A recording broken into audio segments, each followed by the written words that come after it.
জাতীয় সঞ্চালন লাইনের সংকটের কারণে রাজধানীর সিএনজি ফিলিং স্টেশনগুলোতে গ্যাস সরবরাহে বিঘ্ন হচ্ছে।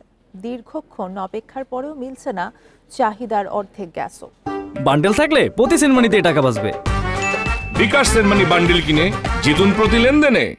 রাজধানীর মগবাজার, মহাখালী, রামপুরা সহ বেশ কিছু এলাকায় সিএনজি ফিলিং স্টেশনগুলোর বাইরে অপেক্ষমান যানবাহনের দীর্ঘ সারি দেখা গেছে।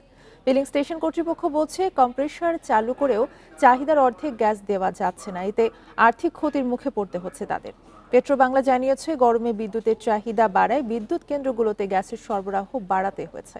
এতে বাণিজ্যিক ও শিল্পের গ্রাহকের বরাদ্দ কমছে। এদিকে গ্যাস সংকটে সবচেয়ে বেশি ভোগান্তিতে পড়েছেন সিএনজি চালিত অটোরিকশা ও প্রাইভেট কার।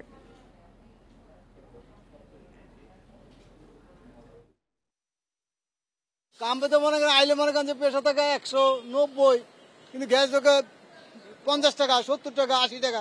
এটা 2 টিপ মারলে গ্যাস জায়গা। আজকে এক সপ্তাহ বেশি দেখা গেল। দিনে আগে একবার গ্যাস নিলে সারাদিন চলতে পারতাম, এখন 4বার গ্যাস নিতেছি, এরপরেও চলতে পারতেছি না। আগে 1200-1400 টাকা বেতন পাইছি, 300-400 টাকা বেতন পাই, সংসার চলে না।